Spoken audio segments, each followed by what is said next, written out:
first speaker today is Tony Lathrop, and Tony's a commercial trial lawyer with Moore and Van Allen in Charlotte, North Carolina. His practice includes class action defense, trade secret, trademark infringement, insurance coverage, and product liability. Class action litigation is increasing and is considered the most important litigation trend facing in-house counsel. Tony will show how plaintiffs are pushing the limits on certifiable classes and how the Supreme Court and Congress have been responding. Before I ask Tony to come up, for those of you who don't follow Tony on Twitter or LinkedIn, I highly recommend that you do that. I rarely, if ever, make a recommendation to follow people on social media, but I have found over the years Tony's posts have been the most insightful and valuable posts that I read. And if anyone is interested in keeping up with trends in class actions, in what's going on where the rubber really hits the road, I highly recommend following Tony. So with that, let me introduce Tony Lathrop.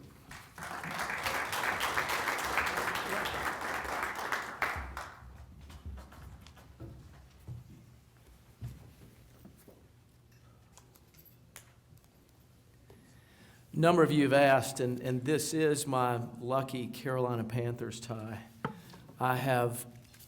Since I've started wearing it, they are undefeated, 5-0.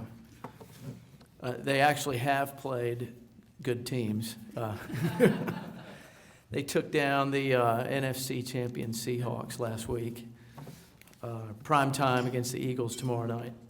Just saying.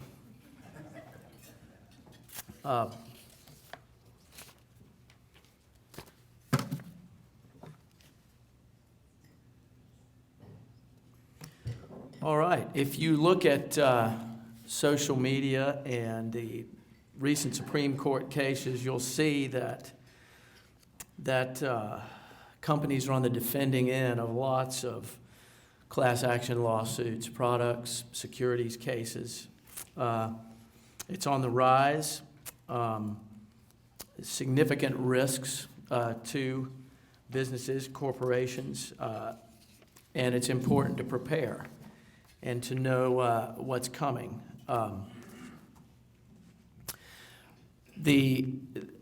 Many of these have been making their way to the Supreme Court, and I've talked about a lot of them in presentations here.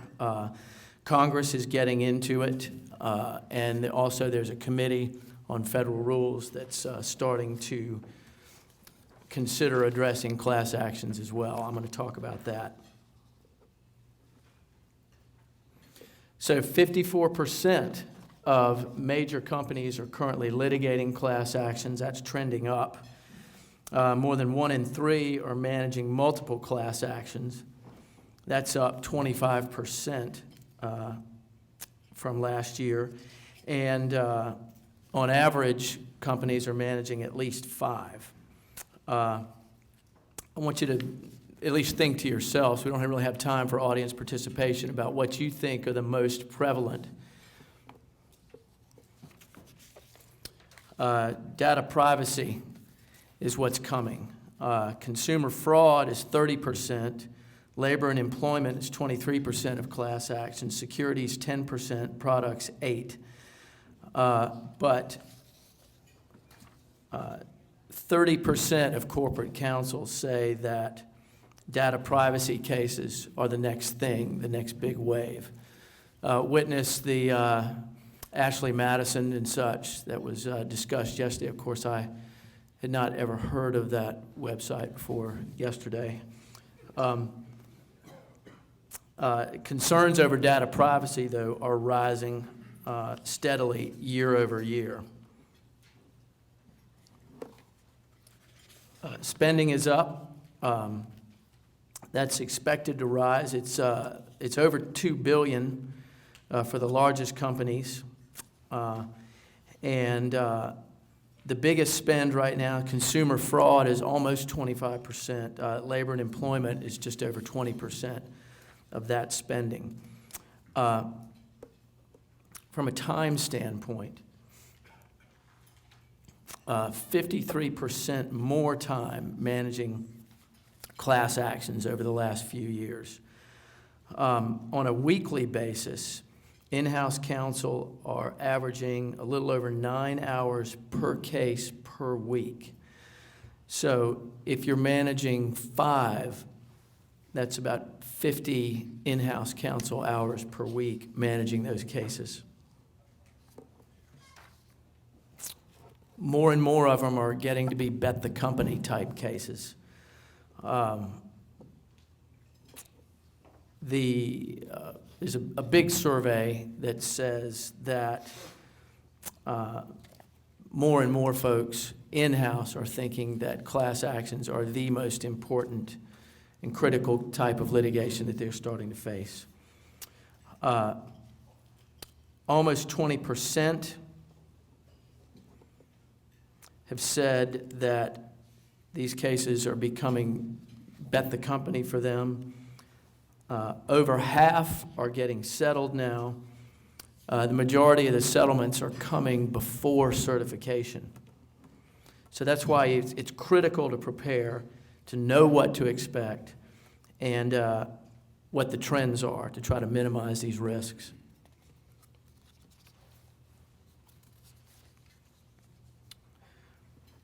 So, broad strokes, I'm going to talk about strategies to limit exposure and to defend. How to operate your business, should you review your contracts to include waivers of arbitration and class arbitration. Look harder at your data management policies and systems. If you get into litigation,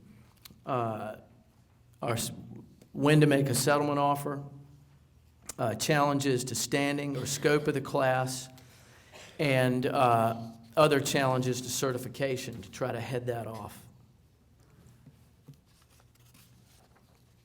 So I'm going to talk about 4 areas: recent Supreme Court decisions, upcoming Supreme Court decisions that are either have been or about to be argued, decisions are pending, rule discussions of Rule 23, and congressional action. Increasingly, and some of the key areas are no injury classes, where many members of a class actually haven't sustained an injury. That came up last year in the Whirlpool case, the moldy washing machine case. And also with regard to offers of judgment, where defendants are starting to make Rule 68 offers of judgment to try to moot class action claims. And again, class arbitration and class waivers.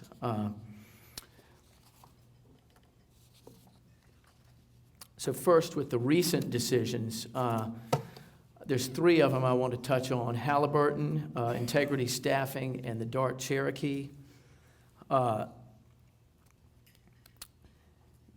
With respect to arbitration clauses in contracts, surveys are showing that the percentage of companies that are doing that now has almost doubled, with addressing class actions in the arbitration clauses. With respect to key cases, the Walmart versus Dukes case has been cited as one of the most impactful in recent years. So these cases are getting on people's radar screens more and more, and the Supreme Court's getting quite active in this arena. With respect to Rule 68 offers in the Campbell-Ewald versus Gomez, that I'm going to touch on that. Tyson Foods explores assumptions about statistical models with class certification, and the Spokio case addresses injury in fact.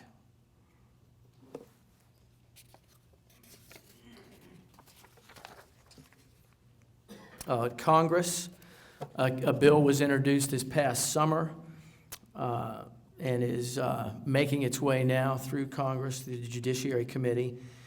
And I want to touch on that towards the end.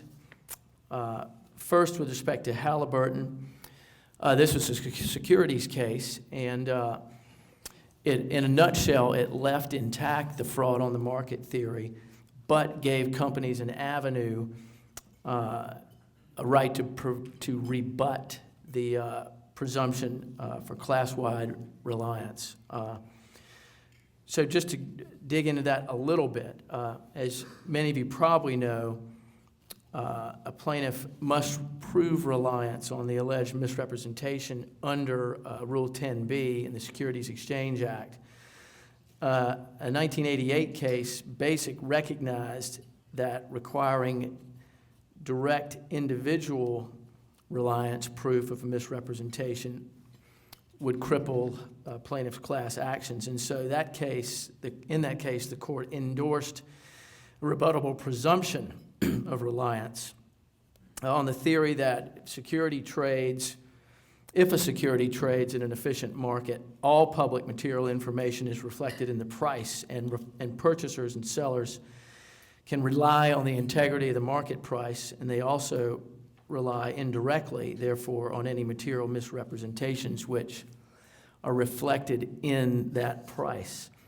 But they also held in that older case that the presumption can be rebutted by a showing that severs the link between the alleged misrepresentation and the price paid or received. Now, Halliburton had established, the company had established during the certification stage that the misrepresentation or alleged misrepresentation, in fact, had no impact on the price, and that it wasn't relevant. The Fifth Circuit held that that was not relevant, and Halliburton appealed, and here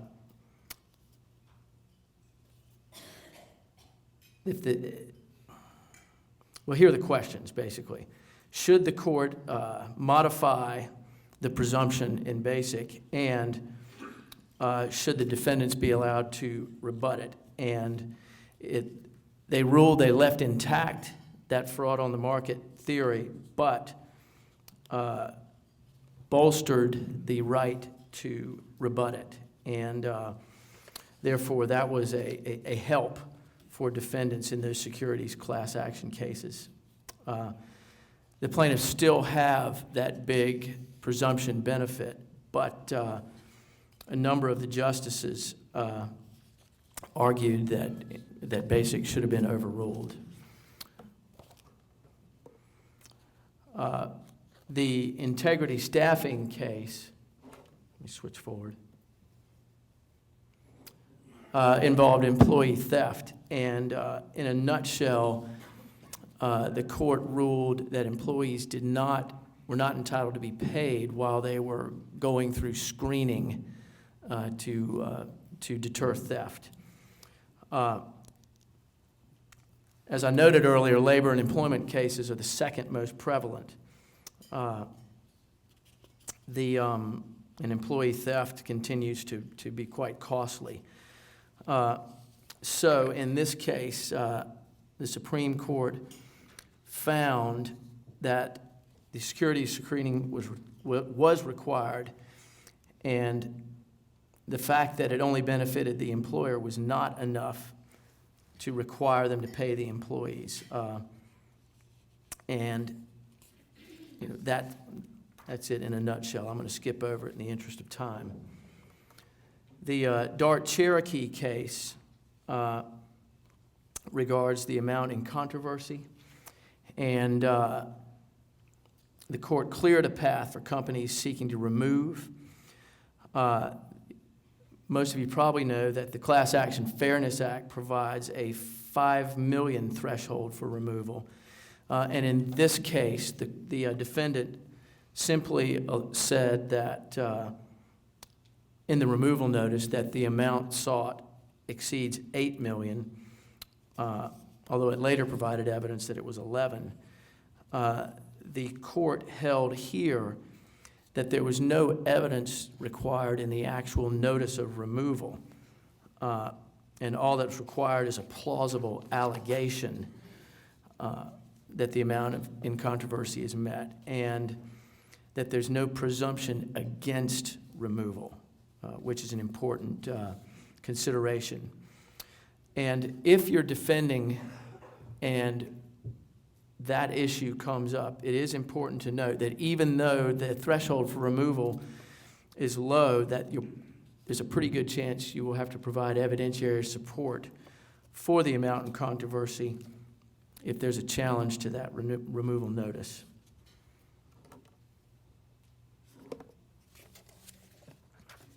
Here's some upcoming issues.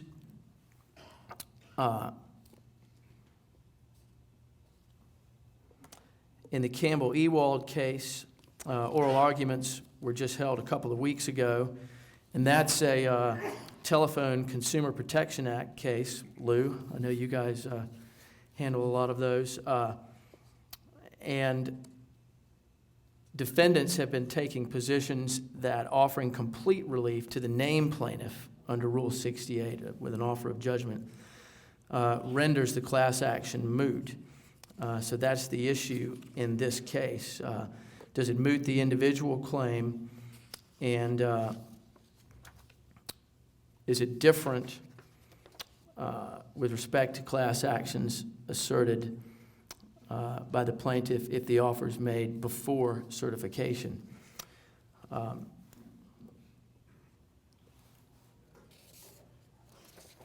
The Spokio case deals with standing, where there's been no concrete harm.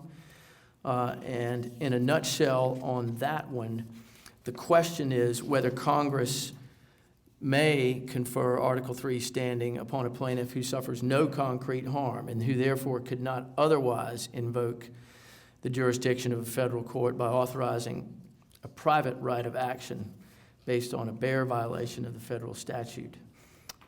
That's going to be another one to watch. And my last, I'm pretty sure this is the last one, the Tyson case, where some members have standing, some may not. Can statistical models be used to assess liability and damages based on the assumption that injuries to all of them are at least the same as the average?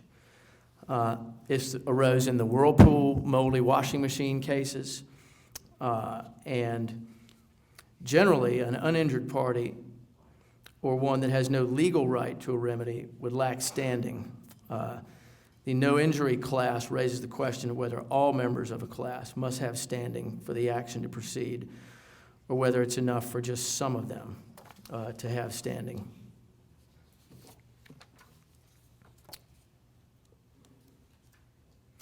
In Congress, legislation was introduced last April. The Fairness in Class Action Litigation Act of 2015. As you know, 10 years ago, CAFA was enacted. There have been hearings this past summer.